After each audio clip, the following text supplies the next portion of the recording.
The Purple Catholic Literature Collection presents Death Comes for the Archbishop by Willa Cather, narrated and presented by Matthew Handley.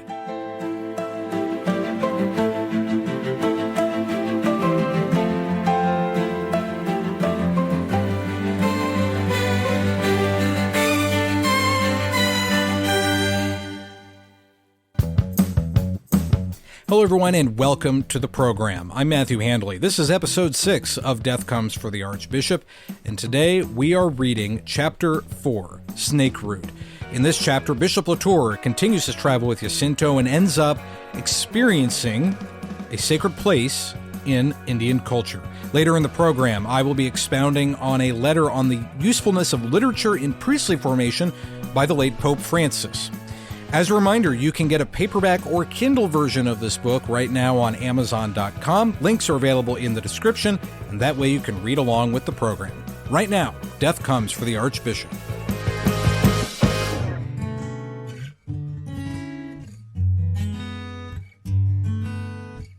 Book 4, Snake Root, Chapter 1, The Night at Pecos. A month after the bishop's visit to Albuquerque and Acoma, the genial Father Gallegos was formally suspended, and Father Velan himself took charge of the parish. At first there was a bitter feeling. The rich rancheros and the merry ladies of Albuquerque were very hostile to the French priest. He began his reforms at once. Everything was changed. The holy days, which had been occasions of revelry under Padre Gallegos, were now days of austere devotion. The fickle Mexican population soon found as much diversion in being devout as they had once found in being scandalous. Father Velan wrote to his sister Philomene in France that the temper of his parish was like that of a boys' school.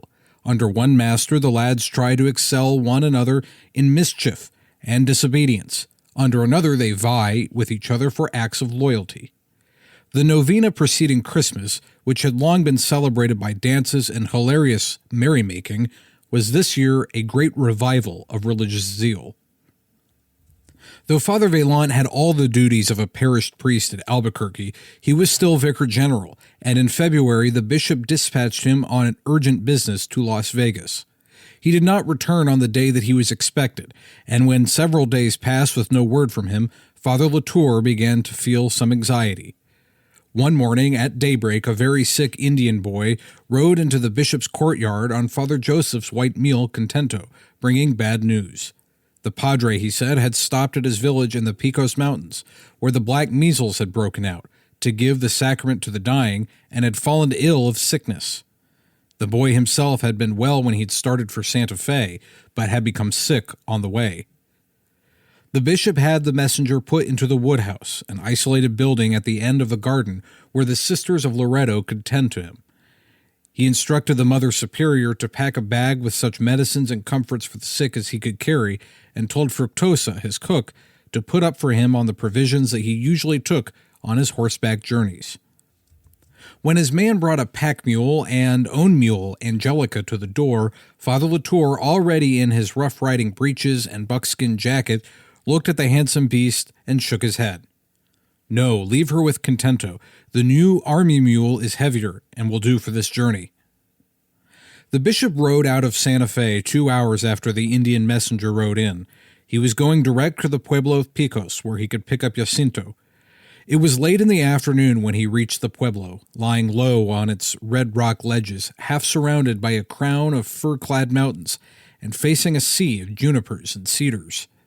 The bishop had meant to get fresh horses at Pecos and push on through the mountains, but Jacinto and the older Indians who gathered about the horsemen strongly advised him to spend the night there and start early in the morning. The sun was shining brilliantly in the blue sky, but in the west, behind the mountain, lay a great stationary black cloud, opaque and motionless as a ledge of rock. The old men looked at it and shook their heads. "Very big wind," said the governor gravely. Unwillingly, the bishop dismounted and gave his mules to Jacinto. It seemed to him that he was wasting time. There was still an hour before nightfall, and he spent that hour pacing up and down the crust of the bare rock between the village and the ruin of the old mission church. The sun was sinking, a red ball which threw a copper glow over the pine-covered ridge of mountains and edged that inky, ominous cloud with molten silver. The great red earth walls of the mission, red as brick dust, yawned gloomily before him. Part of the roof had fallen in, and the rest would soon go. At this moment, Father Joseph was lying dangerously ill in the dirt and discomfort of an Indian village in winter. Why, the bishop was asking himself, had he ever brought his friend to this life of hardship and danger? Father Vaillant had been frail from childhood, though he had the endurance resulting from inexhaustible enthusiasm. The brothers at Montferrand were not given to coddling boys, but every year they used to send this one away for a rest in the high Volvic mountains, because his vitality ran down under the confinement of college life. Twice, while he and Father Latour were missionaries in Ohio, Joseph had been at death's door, once so ill with cholera that the newspapers had printed his name in the death list. On that occasion, their Ohio bishop had christened him Trompe la Mort. Yes, Father Latour told himself, Blanchet had outwitted death so often, there was always a chance he would do it again. Walking about the walls of the ruin, the bishop discovered that the sacristy was dry and clean, and he decided to spend the night there, wrapped in his blankets, on one of the earthen benches that ran about the inner walls. While he was examining this room, the wind began to howl about the old church, and darkness fell quickly. From the low doorways of the pueblo, ruddy firelight was gleaming, singularly grateful to the eye. Waiting for him on the rocks, he recognized the slight figure of Jacinto, his blanket drawn close about his head, his shoulders bowed to the wind. The young Indian said that supper was ready, and the bishop followed him to his particular lair of those rows of little houses all alike and all built together. There was a ladder before Jacinto's door which led up to his second story, but that was the dwelling of another family. The roof of Jacinto's house made a veranda for the family above him. The bishop bent his head under the low doorway and stepped down. The floor of the room was a long step below the doorsill, the Indian way of preventing drafts. The room into which he descended was long and narrow, smoothly whitewashed and clean, to the eye at least, because of its very bareness. There was nothing on the walls but a few fox pelts and strings of gourds and red peppers. The richly colored blankets of which Jacinto was very proud were folded in piles on the earth settle. It was there he and his wife slept, near the fireplace. The earth of that settle became warm during the day and held its heat until morning, like the Russian peasant's bedstove. Over the fire, a pot of beans and dried meat was simmering. The burning pinon logs filled the room with sweet-smelling smoke. Clara, Jacinto's wife, smiled at the priest as he entered. She ladled out the stew, and the bishop and Jacinto sat down on the floor beside the fire, each with his bowl. Between them, Clara put a basin full of hot cornbread baked with squash seeds, an Indian delicacy compared to raisin bread among the whites. The bishop said the blessing and broke the bread with his hands. While the two men ate, the young woman watched them and stirred a tiny cradle of deerskin, which hung by thongs from the roof poles. Jacinto, in question, said sadly that the baby was ailing. Father Latour did not ask to see it. It would be swathed in layers of wrappings, he knew. Even its face and head would be covered against drafts. Indian babies were never bathed in winter, and it was useless to suggest treatment for the sick ones. On that subject, the Indian ear was closed to advice. It was a pity, too, that he could do nothing for Jacinto's baby. Cradles were not many in the pueblo of Picos. The tribe was dying out, infant mortality was heavy, and the young couples did not reproduce freely. The life force seemed low. Smallpox and measles had taken heavy toll here time and again. Of course, there were other explanations credited by many people in Santa Fe. Picos had more than its share of dark legends. Perhaps that was because it had been too tempting to white men and had more than its share of history. It was said that the people from time immemorial kept a ceremonial fire burning in some cave in the mountain, a fire that had never been allowed to go out and had never been revealed to white men. The story was that the service of this fire sapped the strength of the young men appointed to serve it, always the best of the tribe. Father Latour thought this hardly probable. Why should it be very arduous in a mountain full of timber to feed a fire so small that its whereabouts had been concealed for centuries? There was also the snake story, reported by the early explorers, both Spanish and American, and believed ever since, that this tribe was peculiarly addicted to snake worship, that they kept rattlesnakes concealed in their houses, and somewhere in the mountain guarded an enormous serpent, which they brought to the pueblo for certain feasts. It was said that they sacrificed young babies to the great snake, and thus diminished their numbers. It seemed much more likely that the contagious diseases brought by white men were the real cause of the shrinkage of the tribe. Among the Indians, measles, scarlatina, and whooping cough were as deadly as typhus or cholera. Certainly the tribe was decreasing every year. Jacinto's house was at one end of the living pueblo. Behind it were long rock ridges of dead pueblo, empty houses ruined by weather and now scarcely more than piles of earth and stone. The population of the living streets was less than 100 adults. That was all that was left of the rich and populous Secuye of Coronado's expedition. Then, by his report, there were 6,000 souls in the Indian town. They had rich fields irrigated from the Pecos River. The streams were full of fish. The mountain was full of game. The pueblo indeed seemed to lie upon the knees of these verdant mountains like a favored child. Out yonder, the juniper-spotted plateau in front of the village, the Spaniards had camped, exacting a heavy tribute of corn and furs and cotton garments from their hapless hosts. It was from here, the story went, that they set forth in the spring on their ill-fated search for the 7 golden cities of Quivira, taking with them slaves and concubines ravished from the Pecos people. As Father Latour sat by the fire and listened to the wind sweeping down from the mountains and howling over the plateau, he thought of these things, and he could not help wondering whether Jacinto, sitting silent by the same fire, was thinking of them too. The wind, he knew, was blowing out of the inky cloud bank that lay behind the mountain at sunset, but it might as well have been blowing out of a remote black past. The only human voice raised against it was the feeble wailing of the sick child in the cradle. Clara ate noiselessly in the corner. Jacinto looked into the fire. The bishop read his breviary by the firelight for an hour. Then, warmed to the bone and assured that his roll of blankets was warmed through, he rose to go. Jacinto followed with blankets and one of his own buffalo robes. They went along the line of red doorways across the bare rock to the gaunt ruin, whose lateral walls, with their buttresses, still braved the storm and let in the starlight.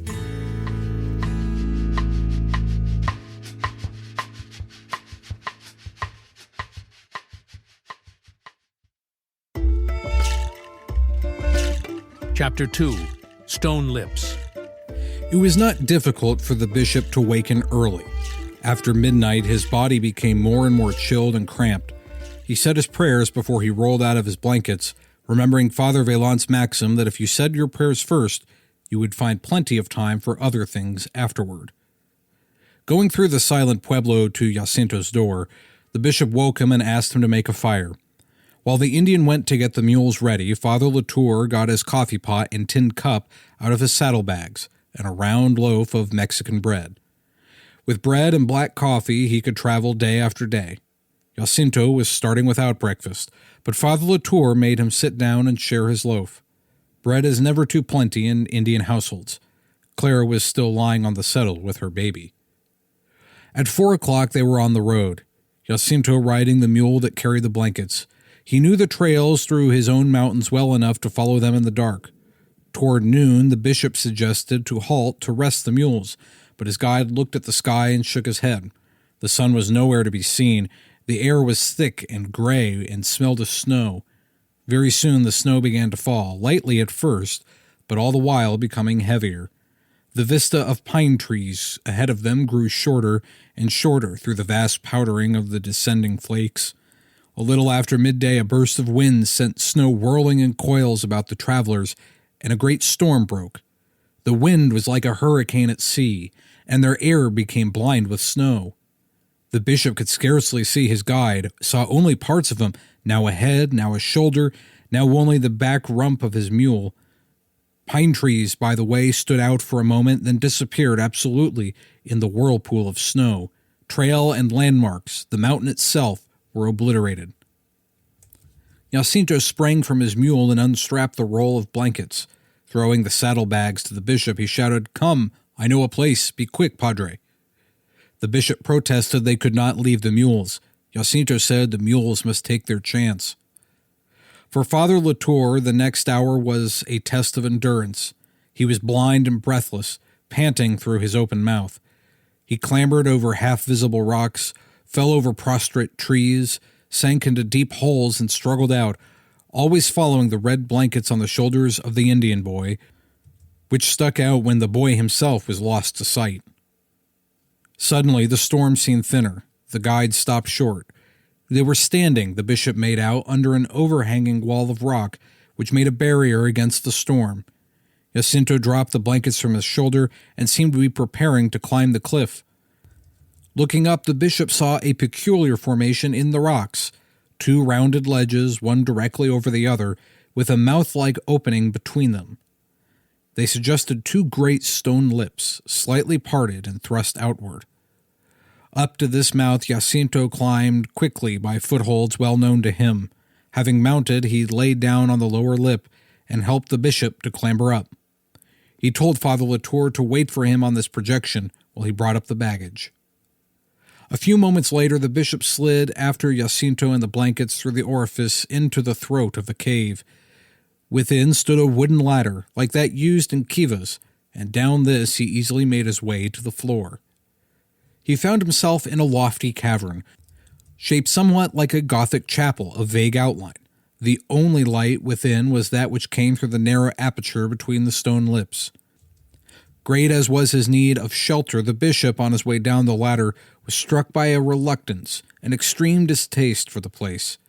The air in the cave was glacial, penetrated to the very bones, and he detected at once a fetid odor, not very strong, but highly disagreeable. Some 20 feet or so above his head, the open mouth let in a gray daylight, like a high transom. While he stood gazing about, trying to reckon the size of the cave, his guide was intensely preoccupied in making a careful examination of the floor and walls.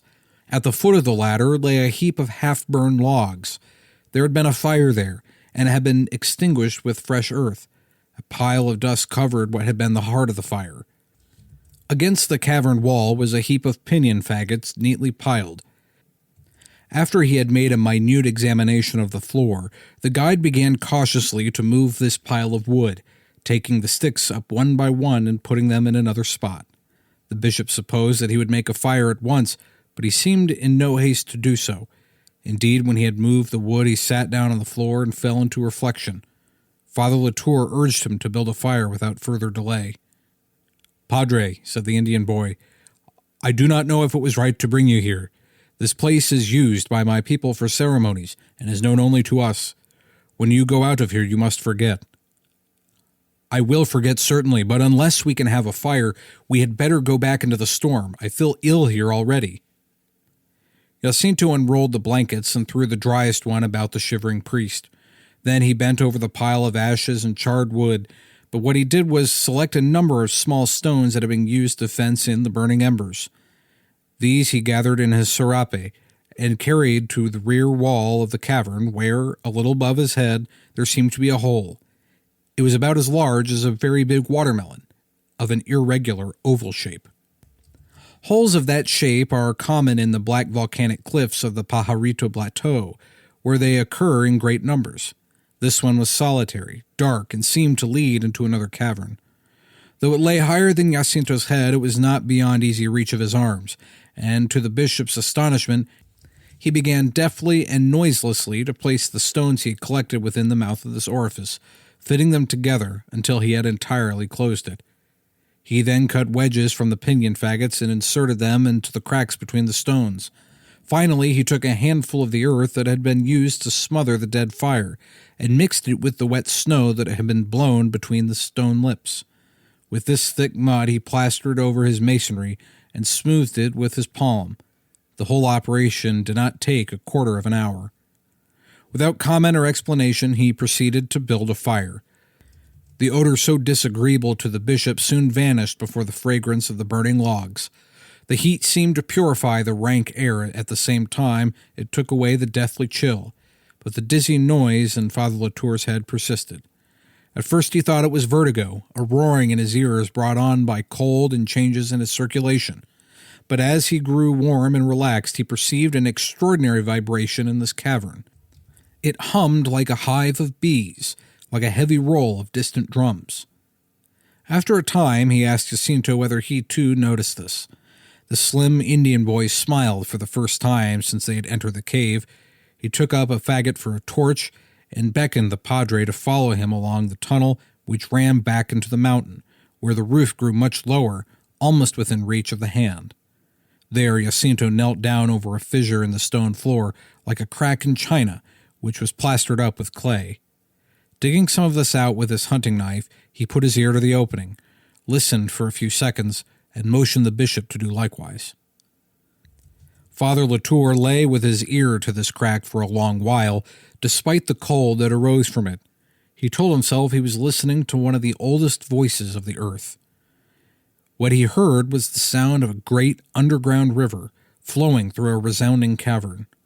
The water was far, far below, perhaps as deep as the foot of the mountain, a flood moving in utter blackness under the ribs of antediluvian rock. It was not a rushing noise, but the sound of a great flood moving with majesty and power. "It is terrible," he said at last as he rose. "See, Padre." Jacinto began spitting on the clay he had gouged out of the seam and plastered it up again. When they returned to the fire, the patch of daylight up between the two lips had grown much paler. The bishop saw it die with regret. He took from his saddlebags his coffee pot and a loaf of bread and goat cheese. Jacinto climbed up to the lower ledge of the entrance, shook a pine tree, and filled his coffee pot and one of the blankets with fresh snow. While his guide was thus engaged, the bishop took a swallow of Old Taos whiskey from his pocket flask. He never liked to drink spirits in the presence of an Indian. Jacinto declared that he thought himself lucky to get bread and black coffee. As he handed the bishop back his tin cup after drinking its contents, he rubbed his hand over his wide sash with a smile of pleasure that showed all his white teeth. "We had good luck to be near here," he said. "When we leave the mules, I think I can find my way here, but I'm not sure. I've not been here very many times. You was scare, Padre?" The bishop reflected. "You hardly gave me time to be scared, boy. Were you?" The Indian shrugged his shoulders. "I think not to return to Pueblo," he admitted. Father Latour read his breviary long by the light of the fire. Since early morning his mind had been on other than spiritual things. At last he felt he could sleep. He made Jacinto repeat a paternoster with him, as he always did on their night camps, rolled himself in his blankets, and stretched out, feet to the fire. He had it in his mind, however, to waken in the night and study a little the curious hole his guide had so carefully closed. After he put on the mud, Jacinto had never looked in the direction of that hole again, and Father Latour, observing good Indian manners, had tried not to glance toward it. He did waken, and the fire was still giving off a rich glow of light in that lofty Gothic chamber. But there, against the wall, was his guide, standing on some invisible foothold, his arms outstretched against the rock, his body flattened against it, his ear over that patch of fresh mud, listening with supersensual ear, it seemed, and he looked to be supported against the rock by the intensity of his solitude. The bishop closed his eyes without making a sound, and wondered why he had supposed he could catch his guide asleep. The next morning they crawled out through the stone lips and dropped into a gleaming white world. The snow-clad mountains were red in the rising sun. The bishop stood looking down over ridge after ridge of wintry fir trees, with the tender morning breaking over them, all their branches laden with soft, rose-colored clouds of virgin snow. Jacinto said it would not be worthwhile to look for the mules. When the snow melted, he would recover the saddles and bridles. They floundered on foot some time, 8 miles to a squatter's cabin, rented horses, and completed their journey by starlight. When they had reached Father Vaillant, he was sitting up in a bed of buffalo skins, his fever broken, already on the way to recovery. Another good friend had reached him before the bishop. Kit Carson, on a deer hunt in the mountains with 2 Taos Indians, had heard that his village was stricken and that the vicario was there. He hurried to the rescue and got into the pueblo with a pack of venison meat just before the storm broke. As soon as Father Velan could sit in the saddle, Carson and the bishop took him back to Santa Fe, breaking the journey into 4 days because of his enfeebled state. The bishop kept his word and never spoke of Jacinto's cave to anyone, but he did not cease from wondering about it. It flashed into his mind from time to time, and always with a shudder of repugnance quite unjustified by anything he had experienced there. It had been a hospitable shelter to him in his extremity, yet afterward he remembered the storm itself, even his exhaustion, with a tingling sense of pleasure. But the cave, which had probably saved his life, he remembered with horror. No tale of wonder, he told himself, would ever tempt him into a cavern hereafter. At home again, in his own house, he still felt a certain curiosity about this ceremonial cave, with Jacinto's puzzling behavior. It seemed almost to lend a color of probability to some of those unpleasant stories about the Picos religion. He was already convinced that neither the white men nor the Mexicans in Santa Fe understood anything about Indian beliefs or the workings of the Indian mind. Kit Carson had told him the proprietor of the trading post between Glorieta Pass and the Picos Pueblo had grown up a neighbor to these Indians and knew as much about them as anybody. His parents had kept the trading post before him, and his mother was the first white woman in that neighborhood. The trader's name was Zeb Orchard. He lived alone in the mountains, selling salt and sugar and whiskey and tobacco to red men and white. Carson said he was honest and truthful, a good friend to the Indians, and had at one time wanted to marry a Picos girl, but his old mother, who was very proud of being white, would not hear to it, and so he remained single and a recluse. Father Latour made a point of stopping for the night with this trader on one of his missionary journeys in order to question him about the Picos customs and ceremonies. Orchard said that the legend about the undying fire was unquestionably true, but it was kept burning not in the mountain but in their own pueblo. It was a smothered fire in a clay oven, and had been burning in one of the kivas ever since the pueblo was founded centuries ago. About the snake stories, he was not certain. He had seen rattlesnakes around the pueblo, to be sure, but there were rattlers everywhere. A Picos boy had been bitten on the ankle some years ago and had come to him for whiskey. He swelled up and was very sick, like any other boy. The bishop asked Orchard if he thought it probable that the Indians kept a great serpent in concealment somewhere, as was commonly reported.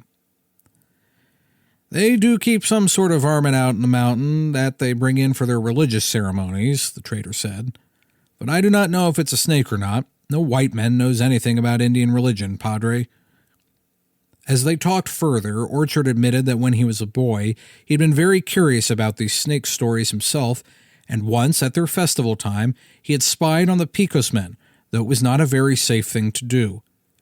He had lain in ambush for 2 nights on the mountain, and he saw a party of Indians bringing in a chest by torchlight.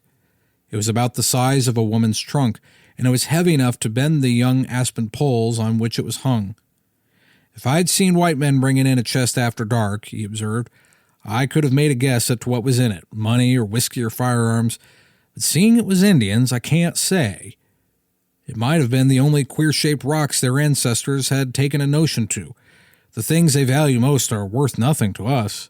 They've got their own superstitions, and their minds will go round and round in the same old ruts till Judgment Day." Father Latour remarked that their veneration for old customs was a quality he liked about the Indians, and that it played a great part in his own religion. The trader told him he might make a good Catholic among the Indians, but he would never separate them from their own beliefs. "Their priests have their own kind of mysteries. I don't know how much of it is real and how much of it is made up. I remember something that happened when I was a little fellow. One night, a Picos girl with her baby in her arms ran into the kitchen here and begged my mother to hide her until after the festival, for she had seen signs between the caciques and was sure they were going to feed her baby to the snake. Whether it was true or not, she certainly believed it, poor thing, and my mother let her stay. It made a great impression on me at that time."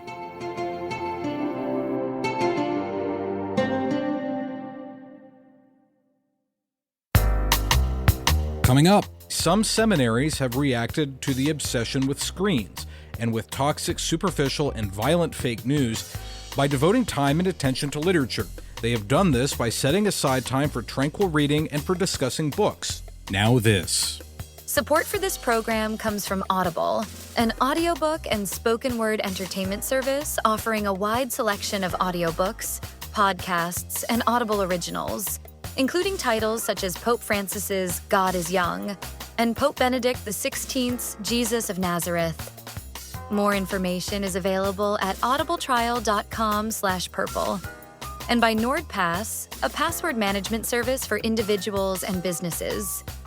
NordPass provides tools to store and manage passwords, passkeys, and other sensitive data using end-to-end encryption, and is compatible with a variety of operating systems and browsers. More information is available at purplecatholic.com/NordPass. Don't forget you can get early ad-free access to each episode of Death Comes for the Archbishop by becoming a paying subscriber at purplecatholic.com.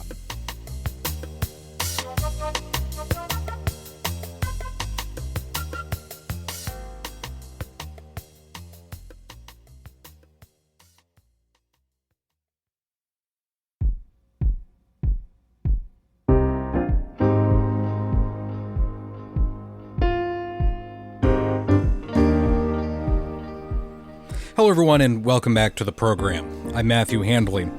In the second half of today's episode, I wanted to take an opportunity to read a letter that I found particularly helpful for understanding and reading literature that was written by the late Pope Francis. This was something he wrote to seminarians on the role of literature in their formation in July of 2024. Now, for copyright reasons, I can't read the entire letter verbatim, but I will include a link to it in the description of this program. And I want to highlight 5 key aspects from this letter. First, that literature can lead us to personal and spiritual formation.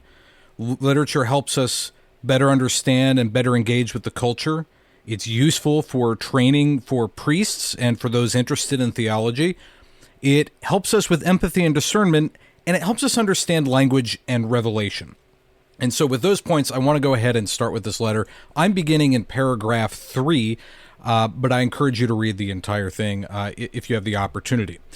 And Pope Francis writes, unlike audiovisual media, where the product is more contained and the time allowed for enriching the narrative of a story or exploring its significance is usually quite restricted, a book demands greater personal engagement on the part of the reader. Readers, in some sense, rewrite a text, enlarging its scope through their imagination, creating a whole world by bringing into play their skills, their memory, their dreams, and their personal history, with all its drama and symbolism. In this way, what emerges is a text quite different from the one the author intended to write. A literary work is thus a living and ever-fruitful text, always capable of speaking in different ways and producing an original synthesis on the part of each of its readers. In our reading, we are enriched by what we receive from the author, and this allows us in turn to grow inwardly, so that each new work we read will renew and expand our worldview. For this reason, I very much appreciate the fact that at least some seminaries have reacted to the obsession with screens and with toxic, superficial, and violent fake news by devoting time and attention to literature. They have done this by setting aside time for tranquil reading and for discussing books, new and old, that continue to have much to say to us. Regrettably, however, a sufficient grounding in literature is not generally part of programs of formation for the ordained ministry. Literature is often considered merely a form of entertainment, a minor art that need not belong to the education of future priests, and to be prepared for their pastoral ministry. With few exceptions, literature is considered non-essential. I consider it important to insist such an approach is unhealthy. It can lead to the serious intellectual and spiritual impoverishment of future priests who will be deprived of that privileged access which literature grants to the very heart of human culture, and more specifically, to the heart of every individual. So Pope Francis here is beginning by saying that he's glad that some of these seminaries around the world are responding to the screens problem. And this is something we hear in education at all levels, and I have no doubt that it happens in our seminaries. We are so addicted to what we see on our screens, and so our attention spans have been cut so short by the likes of Facebook Reels or TikTok or YouTube videos. I don't know if anyone remembers Vine from several years ago, where it was what you could fit into, I think it was 6 seconds of a video. That shortens our attention span. And when you have to build a narrative in that amount of time, you really lose a lot of the story. I've always been a big fan of certain television dramas like Law and Order. You know, you got 45 minutes, they solve the case, you see the court trial, and you get the verdict at the end. Honestly, it's not really that good of a story when you're able to do that. There's so much that you cut out or that you have to compress in a way that's not helpful when you're actually trying to understand something, when you're actually trying to engage with a story to help you better understand the culture, to help you better understand language. And what Pope Francis is writing here is that literature helps us with that. It's deeper. We go further. We can bring our own experiences into it because we have to spend time with it. Pope Francis continues in paragraph 7, as a young teacher, I discovered this with my students. Between 1964 and 1965, at the age of 28, I taught literature at a Jesuit school in Santa Fe. I taught the last 2 years of high school and had to ensure that my pupils studied El Cid.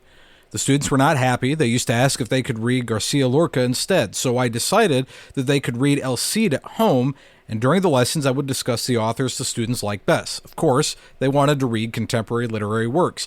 Yet as they read these works that interested them at the moment, they developed a more general taste for literature and poetry, and thus they moved on to other authors. In the end, our hearts will always seek something greater, and individuals will find their own way in literature.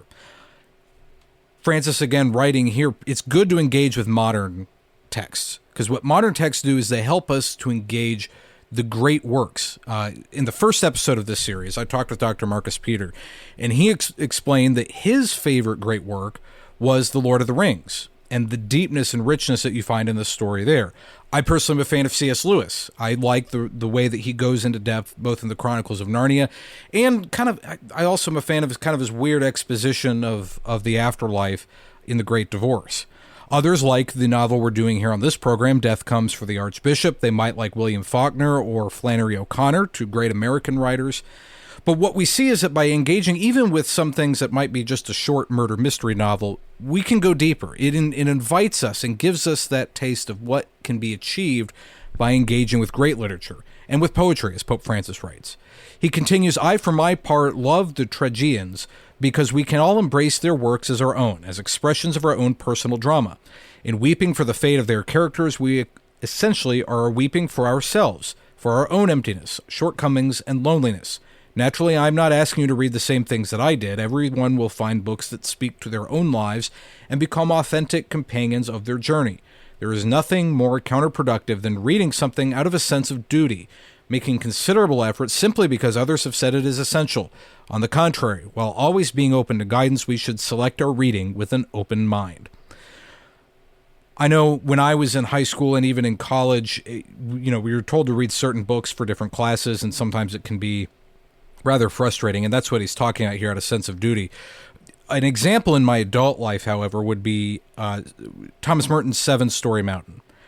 I'm not a huge fan of it. I've never been able to get much spiritual depth out of it for me. It is not helpful for my spiritual life. But I know some people that they love this story. They love this autobiography that Thomas Merton has written. That's what he's talking about here in the sense of duty. I shouldn't be reading Seven-Story Mountain simply because someone told me that it's a good book. He's saying, take the time to read something that you're going to get something out of. Moving on to faith and culture, Pope Francis writes, literature also proves essential for believers who sincerely seek to enter a dialogue with the culture of their time, or simply with the lives and experiences of other people. With good reason, the Second Vatican Council observed that literature and art seek to penetrate our nature and throw light in our suffering and joy and the needs of our potentialities.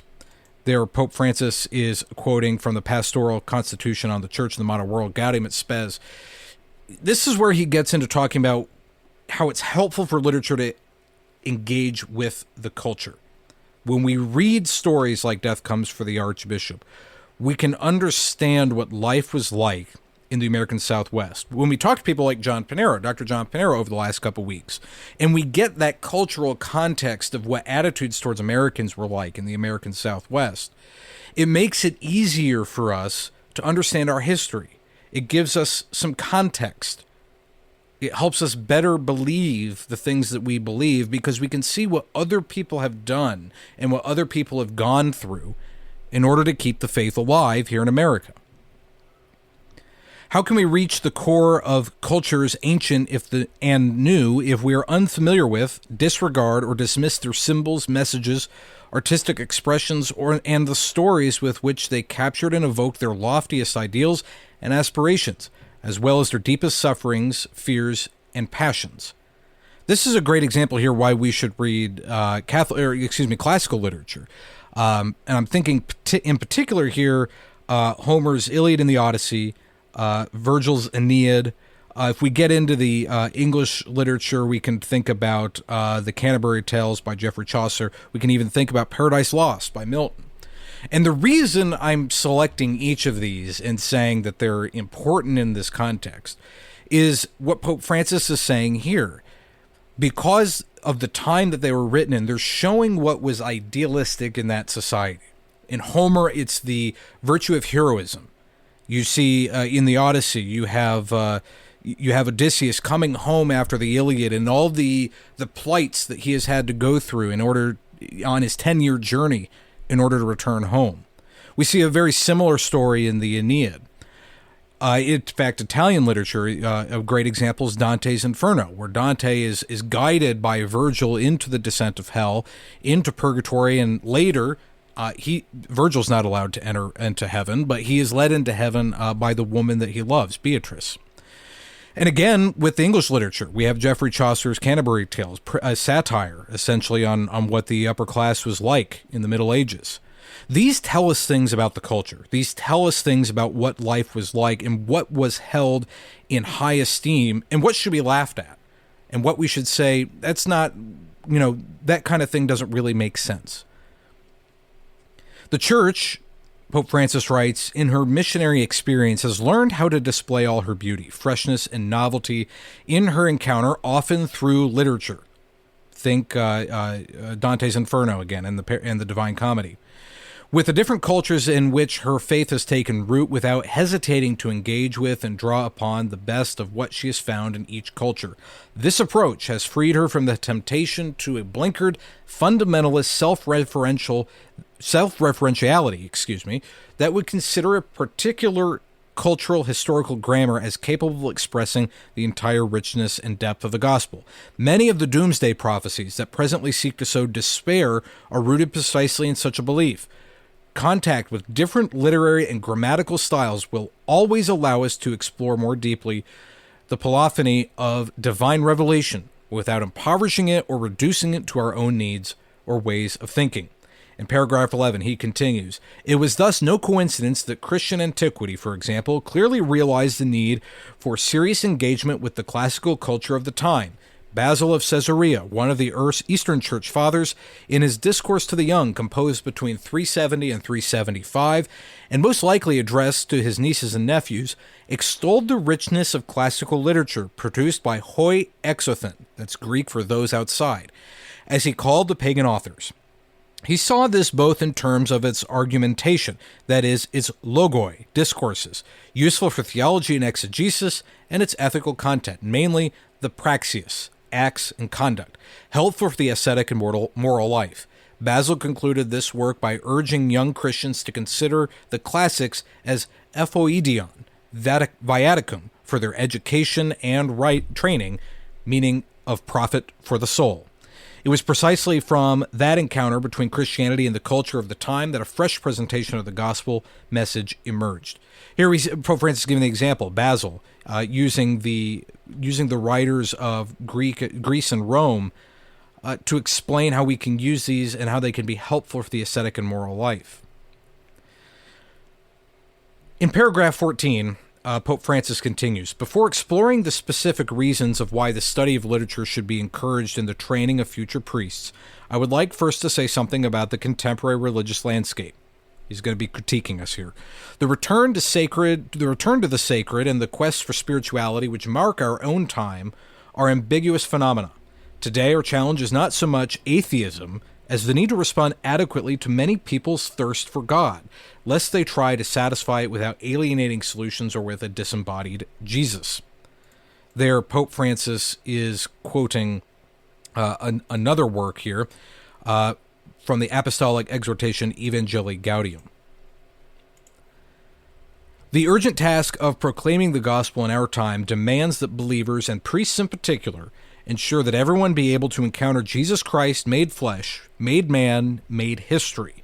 We must always take care never to lose sight of the flesh of Jesus Christ, that flesh has made passions, emotions, and feelings, words that challenge and console, hands that touch and heal, flesh that made hospitality, and in a word, love. So Pope Francis here is also warning that, we can't go too deep in the literature without making sure that it's pointing people to Christ.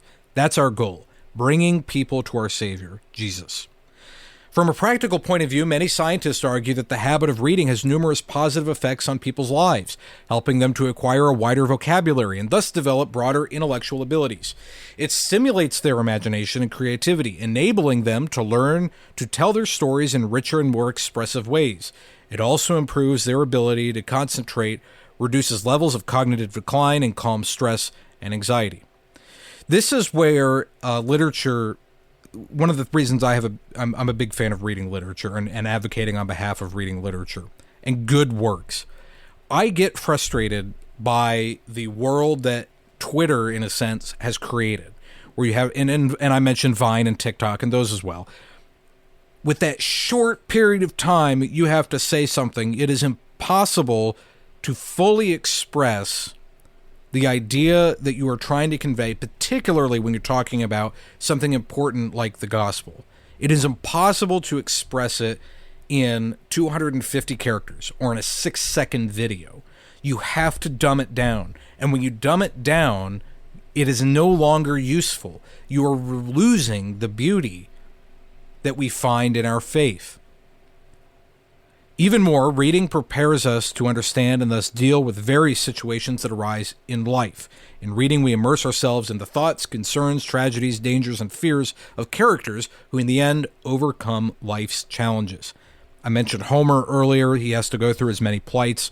See the same thing with Dante as he descends through hell and purgatory and up into purgatory and into paradise.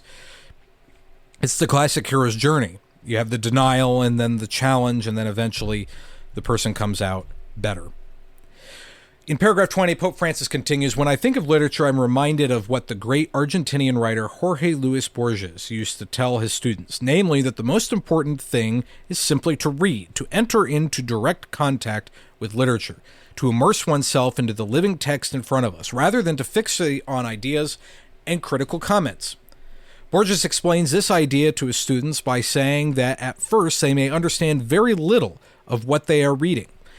But in any case, they are hearing another person's voice. This is a definition of literature that I like very much, listening to another person's voice. We must never forget how dangerous it is to stop listening to the voice of other people when they challenge us. We immediately fall into self-isolation and we enter into a kind of spiritual deafness. Many of you will likely recall when Pope Francis entered his pontificate, one of the key things he wanted to do was reach out to the peripheries. And here he's saying one of the ways we can do that is by reading literature. It opens our minds and our ears to what other experiences people have, to other things people have seen and done in their lives. What we know, and I've commented on this before on the radio and in other places, is that our American Catholic experience is not the Catholic experience of our brothers and sisters around the world. We have brothers and sisters in Africa that face persecution on their way to church. Same in the Middle East. In China, the Catholic Church is underground in many cases.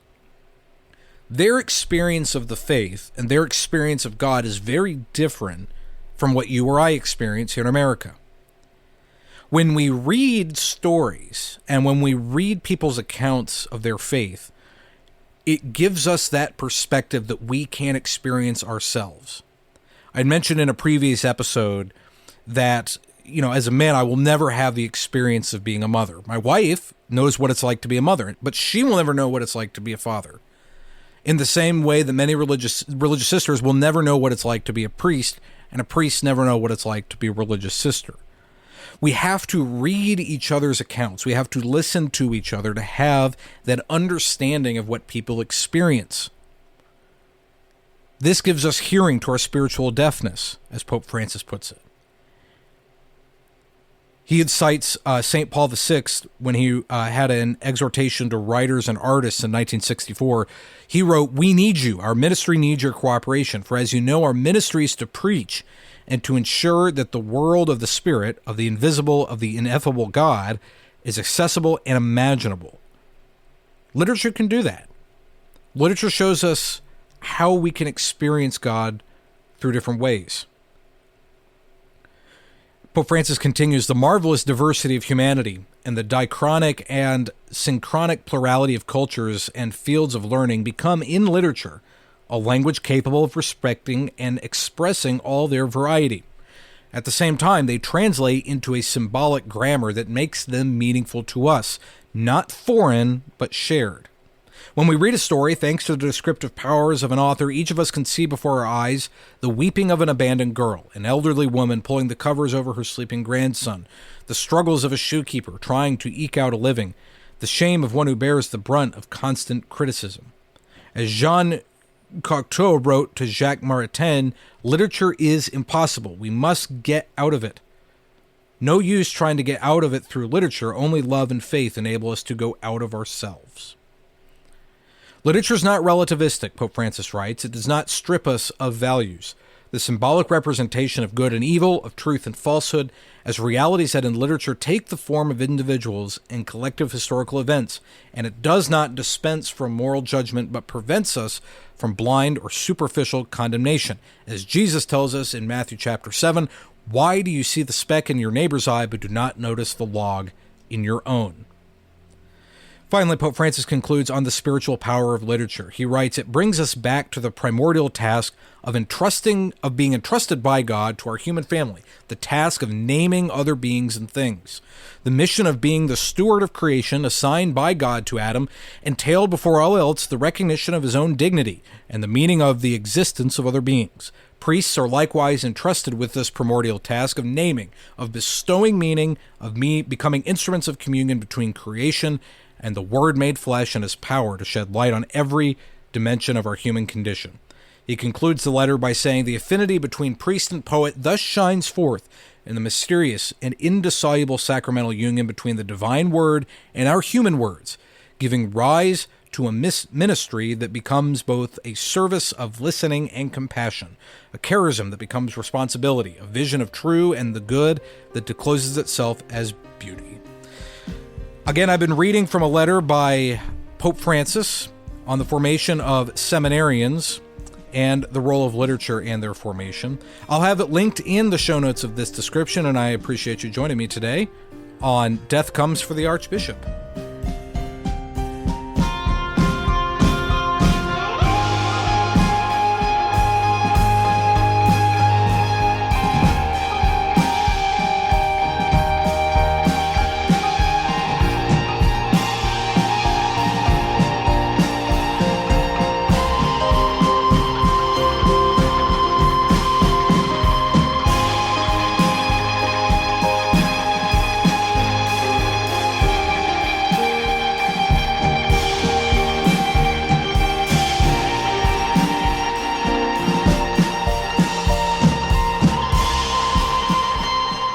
Next week on the program, we hear the scandalous story of two priests who, in an act of schism, break away from Bishop Latour and his diocese.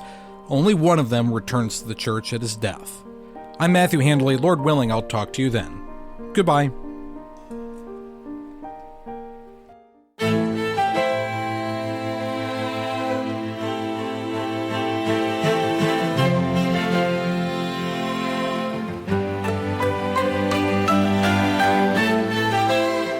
Special thanks to our broadcast partners. The Purple Catholic Literature Collection presents Death Comes for the Archbishop, narrated and presented by Matthew Handley. Copyright 2025 M.H. Media Ventures, LLC. All rights reserved. For more, visit purplecatholic.com.